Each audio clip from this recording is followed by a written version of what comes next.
Vamos a hablar acerca de fantasmas y aparecidos. ¡Epa! Hemos dicho alguna vez que las resurrecciones, es decir, los regresos completos de una persona, no los regresos fantasmales, los regresos concretos de una persona muerta a la vida. Digo, las resurrecciones podían provocar situaciones jurídicas complicadas. Los bienes del muerto deberían restituírsele, serían nulos los posteriores vínculos matrimoniales de una viuda, etcétera, etcétera. Antes de dar cuenta de algunas historias de aparecidos, digamos que hubo, a principios del siglo XVIII, un jurista que intentó regular ciertos aspectos del problema que planteaban las visitas espectrales, no ya la resurrección, sino los fantasmas. Y aquel hombre se llamaba Samuel Strickius, era decano de la Facultad de Derecho de la ciudad de Halle, consejero privado de lectores también, y sus reglas se incluyeron durante un tiempo en el cuerpo legal de aquella región, ¿no? Los fantasmas originaban en aquel tiempo muchas dificultades en los casos de arriendo de propiedades. Una de las preguntas que se hacía Strickius era si el inquilino tenía derecho a dar por cancelado el contrato si en la vivienda aparecían fantasmas. Claro. Vos alquilabas una casa, te ibas a vivir, empezaban los fantasmas. El Strickius se preguntaba qué derecho tenías de reclamar. Claro, claro, sí. La respuesta de Strickius, después de preguntárselo, fue que en caso de que fueran soportables los fantasmas, por ejemplo, si solo producían algunos ruidos o gritos atenuados en partes alejadas de la construcción, el contrato debía conservar su validez. Si el fantasma era extremadamente molesto, se podía rescindir el contrato.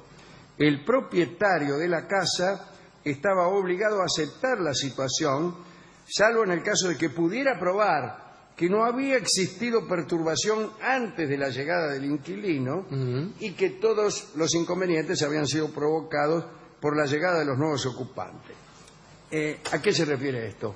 Evidentemente hay inquilinos buchones, Pero claro, que son llamadores de fantasmas. Sí, sí. Y no podés atribuirle a la construcción la convocatoria de unos fantasmas que vos trajiste contigo. Sí, sí.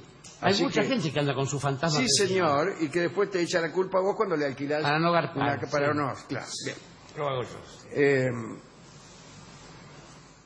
En el caso de visitas espectrales probadas, ¿no es cierto?, ya directamente se invalidaban los contratos de venta, no ya de alquiler. De venta, te vendían algo, se comprobaba fehacientemente, digo, con un escribano o algo, que había fantasmas, se anulaba la venta. Si un yerno recibía de su suegro una casa encantada, ¿qué tal?, como parte de la dote de su esposa, podía devolverla y exigir que se le entregara el valor en efectivo. Ajá. No es mal Está negocio. muy bien, claro. Sí, porque si no, ¿a quién se le encajo la casa? Claro. Yo no puedo vivir, no puedo venderla, así que deme la guita, señor. Y yo veré lo que hago. Claro. Los propietarios de casas visitadas por espectros podían también solicitar que se las liberara de impuestos. Venía el tipo de alumbrado, barrido y limpieza y decía, ¿qué hay alumbrado, barrido y limpieza si hay fantasmas? Listo. El profesor Strickius consagró su atención a otros muchos problemas complicados.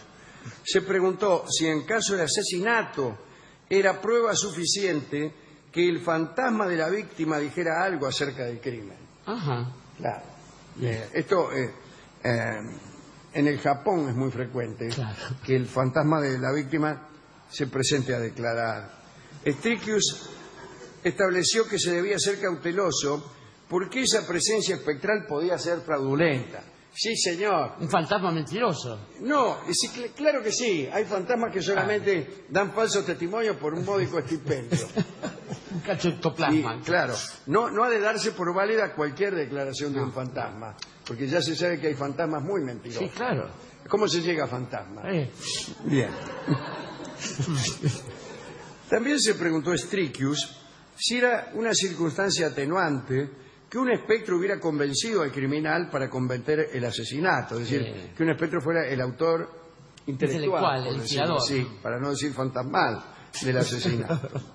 Strickland anotó, es decir, no solo lo dijo, que era un atenuante si se demostraba que aquel espectro había realizado frecuentes visitas al criminal amenazándolo si se negaba a obedecer sus órdenes. Es decir, la mera sugerencia del fantasma no constituye. Hasta allí llegaron las postulaciones jurídicas de aquel profesor. Las crónicas no dan cuenta del modo en que se ejecutaron o si alguna vez debieron usarse por afectados por presencia de ultratumba. Contemos ahora un par de apariciones. A ver. Hubo una que fue importantísima para la literatura. Cuando el Dante murió, en 1321, se descubrió que faltaba el final de la Divina Comedia, los 13 últimos cantos del paraíso.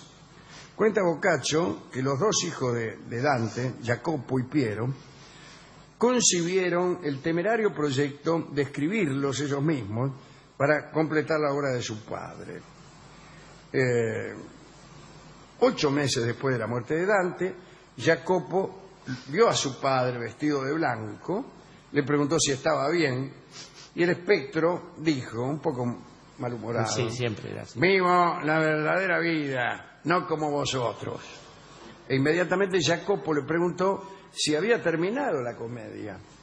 El fantasma del Dante respondió que sí. Después tomó de la mano a su hijo y lo condujo hasta la habitación en la que solía escribir en vida.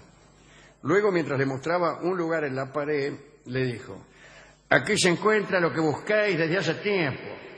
Y su figura se diluyó. Jacopo corrió a buscar a Piero Giardino, un antiguo discípulo de su padre. Fueron hasta el lugar que el espectro había señalado y encontraron detrás de un tapiz un nicho ignorado en donde estaban los 13 cantos que faltaban. Otra historia.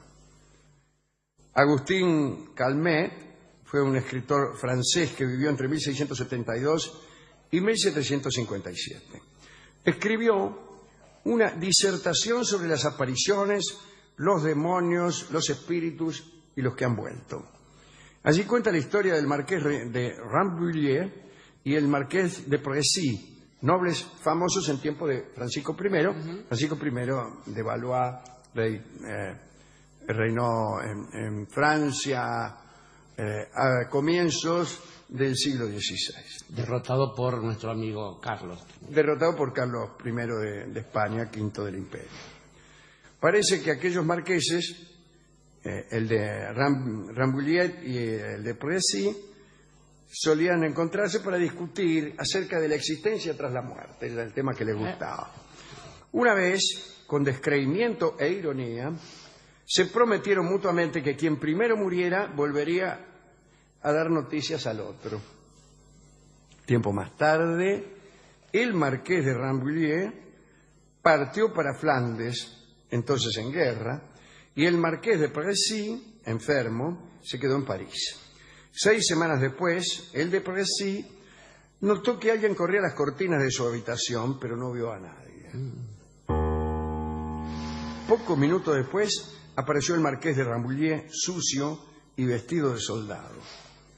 El marqués de Précy saltó de la cama para abrazar a su amigo, pero Rambouillet retrocedió unos pasos y dijo con gravedad, he muerto, y en tal condición he venido a cumplir mi palabra. Me ha tocado por muy poco hacerlo primeramente. Justo esa frase. De Précy, espantado, quiso confirmar si era una broma y se esforzó de nuevo para llegar hasta su compañero, pero no logró estrechar nada entre sus brazos. Creyó entonces que alucinaba, pero rápidamente contrajo la creencia en fantasmas. El espectro de Rambouillet mostró una herida encima de los riñones a causa de la cual había muerto y después desapareció. El marqués de Précy quedó horrorizado y más lo estuvo cuando a las pocas semanas recibió un correo con la confirmación de la muerte del marqués de Rambouillet. A los pocos días, de Précy debió marchar a Flandes y murió en la batalla del barrio de Saint-Antoine. Ojo. Hace bien, persígnese. Quererlo reventar, ¿eh? Me dijo, Yo antes no creía hasta esta noche. ¿no? Entonces, Pero lo de Rambouillet está claro. La herida le mostró. claro. Bueno, no, es que... Listo. Cuando se demuestra una cosa, se demuestra. Pero Sí, le no, mostró claro. la herida, si no pudo estrecharlo con los brazos y le mostró la herida. Justamente, porque era un ¿Cómo lo vio? fantasma. Señor, ¿qué Pero quiere? ¿cómo lo vio? No era un disfrazado. Nunca tuvo una novia flaca, escúcheme. Claro, señor. ¿Cómo Por lo favor. Qué cosa, ¿eh? Qué contribución que hemos hecho. Qué importante. Y es hora de repetir nuestro eslogan favorito, que yo ya no recuerdo en qué película lo vi al comienzo, pero decía, hubo una época entre una epidemia de peste y una guerra mundial. Buen momento para fantasmas. Y ahí ya está, ya con eso me fui del cine, porque Claro. es maravilloso eso. Y realmente son buenos momentos. Porque las criaturas de ultratumba, bueno, nos lo ha contado el mismísimo Oscar Wilde, el fantasma de Canterville. ¿Quién puede no creer en eso? Y del mismo modo, tenemos los famosos Ghostwriters, que está repleto el mundo de ellos. Y tenemos una comprobación más que todavía estamos esperando. Un muchacho de origen humilde, judío, que hacía ciertos trucos, llamado Harry Houdini, prometió volver. Sí, sí. Y bueno, lo estamos esperando todavía, pero parece que va a aparecer en una tumba en el Perú, en serio. Cada tanto van la gente si lo buscan ahí. Pero estaba pensando en realidad, Alejandro, que el problema es que se requiere de los fantasmas, cosa que no hacía Sir Arthur Conan Doyle, que tenía una sociedad de espiritismo y todo eso. Se requiere presencia palpable y visible. Y realmente las criaturas de la noche son sutiles, es decir, apenas se insinúan. Un fantasma no puede mostrarse como si fuera una modelo de televisión.